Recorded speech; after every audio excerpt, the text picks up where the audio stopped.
Jason Reynolds stood at the checkout line, gripping his wallet a little too tightly. His 7-year-old daughter, Anna, clung to his side, shifting her weight from one foot to the other while humming quietly. The grocery conveyor belt carried their modest selection forward: milk, bread, eggs, a couple of apples, and a pack of store-brand cereal. Every item had been carefully chosen, each purchase weighed against what was left in his bank account. The cashier, an older man with tired eyes, scanned Jason's items at a steady pace.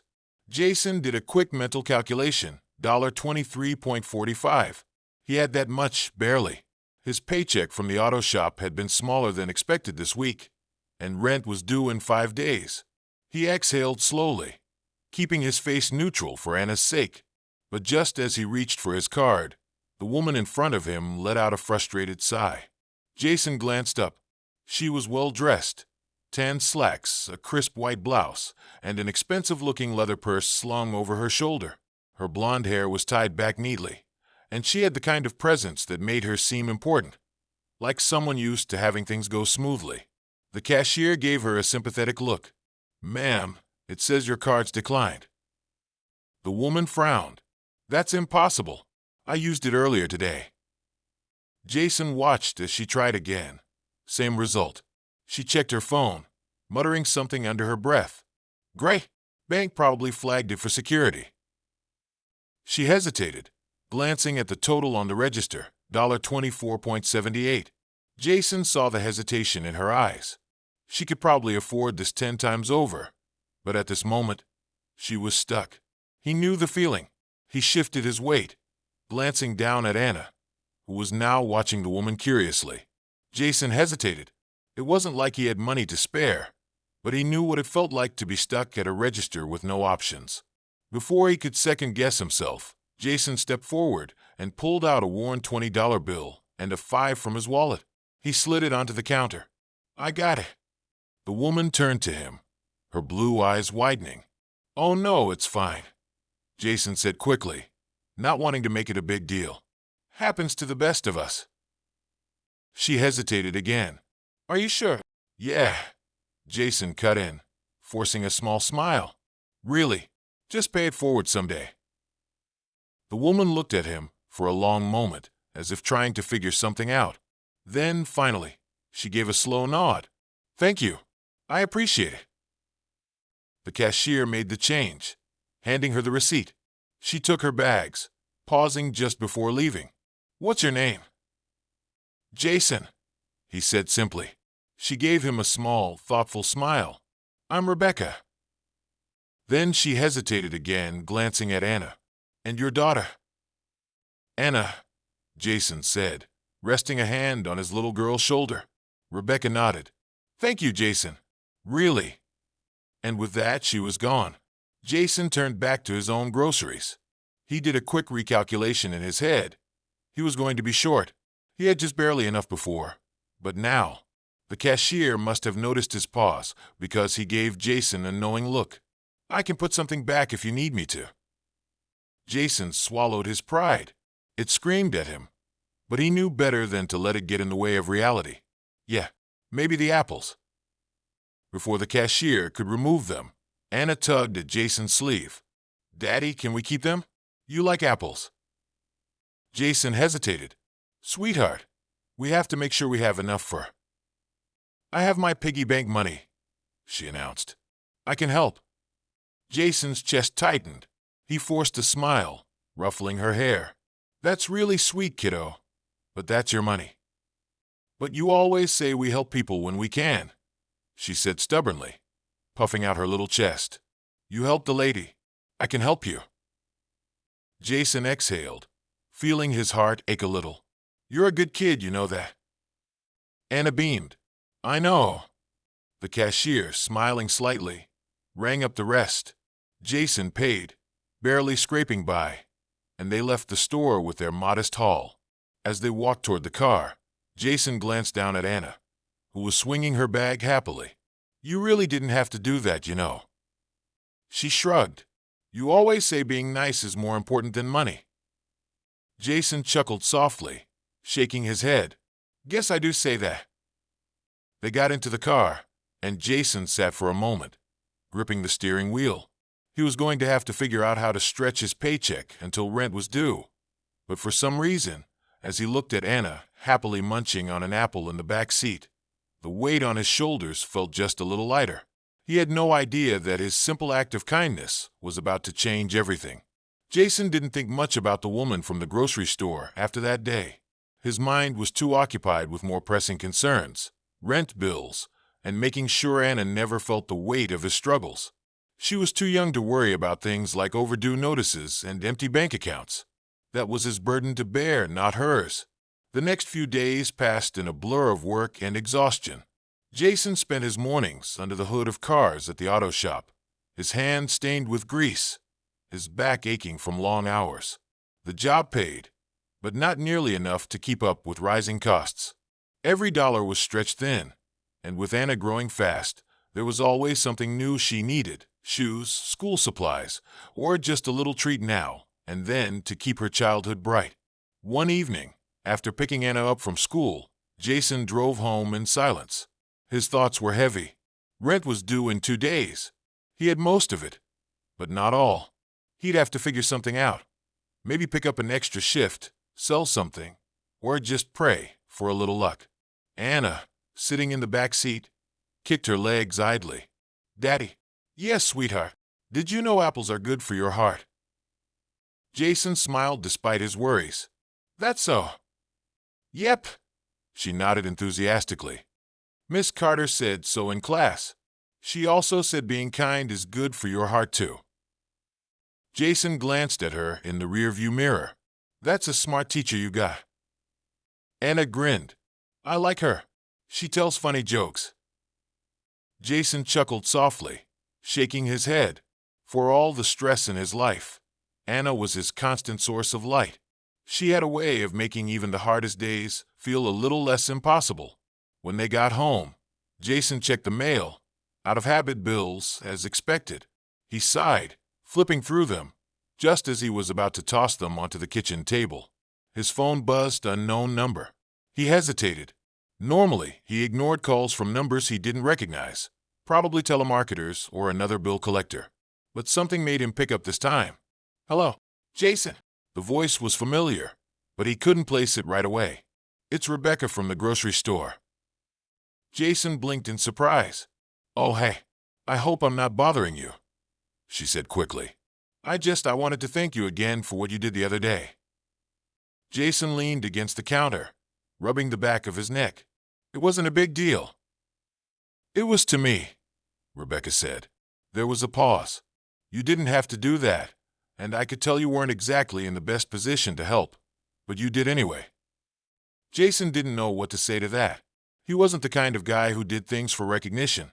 He just saw someone who needed a little help and did what he could. "That was it," Rebecca continued. "I asked around about you." Jason tensed. "Asked around?" "I ran into one of your coworkers at the auto shop," she admitted. "I needed some work done on my car, and I recognized the shop's name on your uniform. I wanted to know more about the guy who helped me out." Jason exhaled slowly. "Look, if you're calling to pay me back or something, you don't have to. It was $20. Not a big deal." Rebecca was quiet for a moment. "That's not why I'm calling, Jason." He waited. "I run a small business," she finally said. "Nothing huge, but it does well. And I've been looking for someone reliable to help manage deliveries and logistics. My usual guy left a few months ago, and I've been struggling to find someone I trust." Jason frowned, unsure where this was going. "Okay, I want to offer you a job, Jason." Jason's breath caught in his throat. "What?" "It pays well," Rebecca continued. "Better than what you're making now. And it comes with benefits." Jason's mind was spinning. This didn't make sense. "You don't even know me." Rebecca laughed softly. "I know enough. I know you're the kind of person who helps a stranger even when you don't have much yourself. I know you work hard, and I know you have a daughter who adores you." Jason swallowed hard. "I don't know what to say." "Say you'll think about it." Jason hesitated. This was too much, too fast. He wasn't the kind of guy who got lucky breaks like this. It felt surreal. "I'll think about it," he finally said. Rebecca seemed satisfied with that. "Good. I'll send you the details." And Jason, "Yeah, I meant what I said. You helped me when you didn't have to. Let me return the favor." After the call ended, Jason stood in the kitchen for a long time, staring at the phone in his hand. Could this really be happening? Anna peeked into the kitchen. "Daddy." Jason looked up, still dazed. "Yeah, baby. Why do you look funny?" Jason let out a breathless laugh. "Just got some news." "Good news?" He looked at her, at the hope in her eyes, and realized, maybe, just maybe, things were about to change for the better.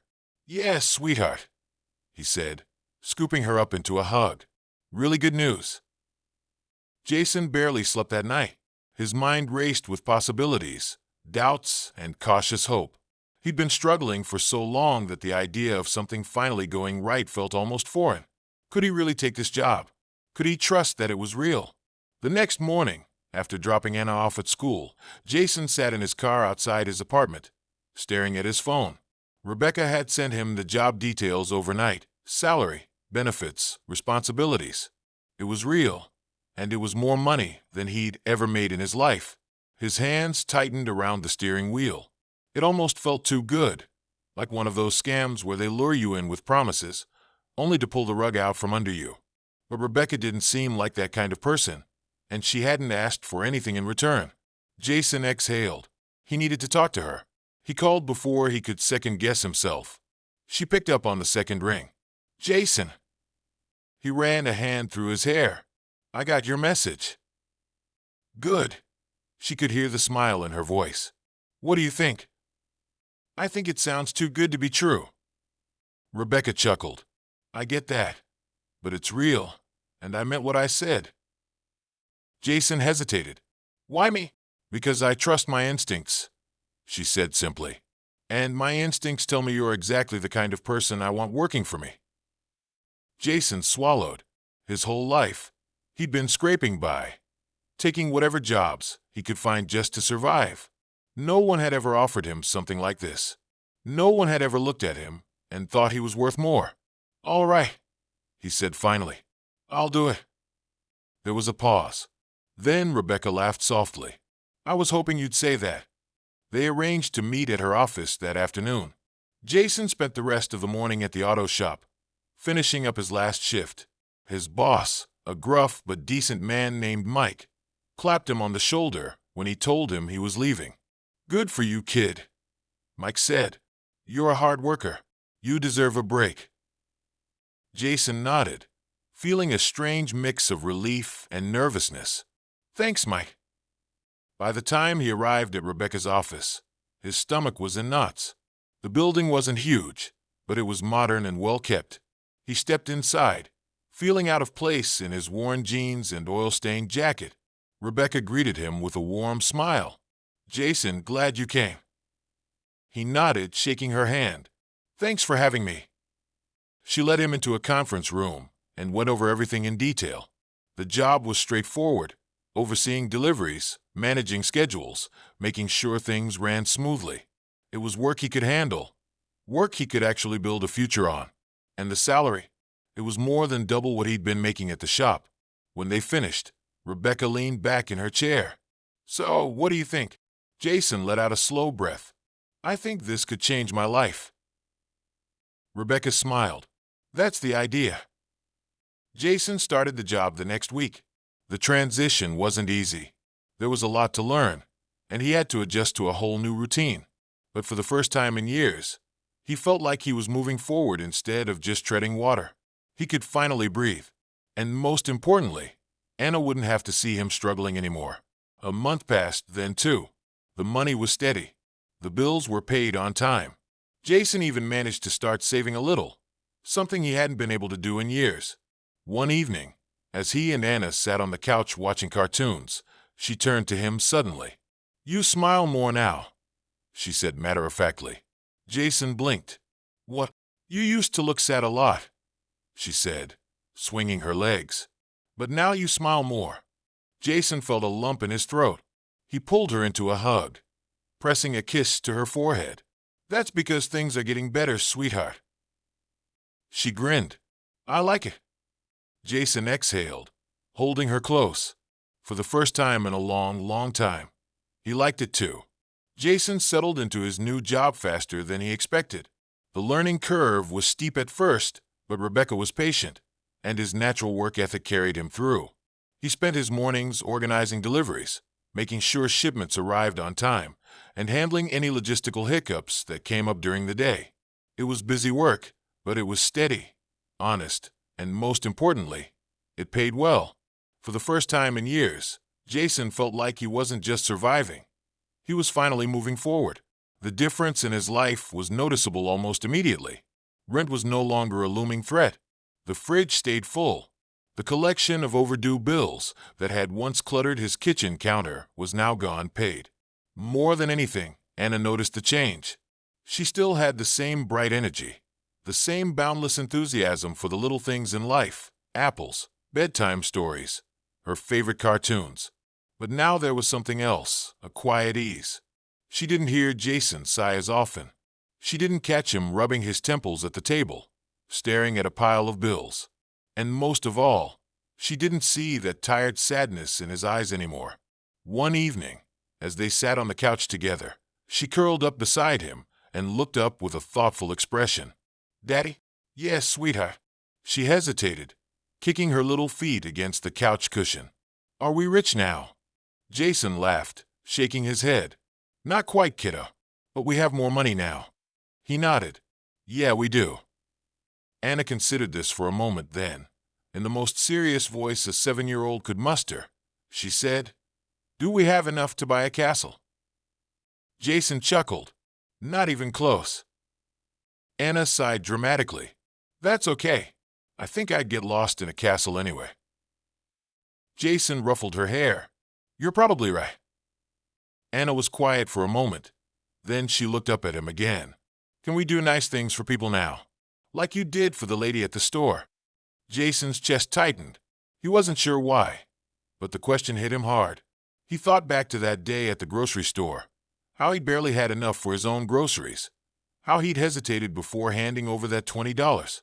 It had been a small act of kindness, but it had changed everything. Maybe Anna was right. Maybe it was time to pass that kindness along again. The opportunity came sooner than he expected.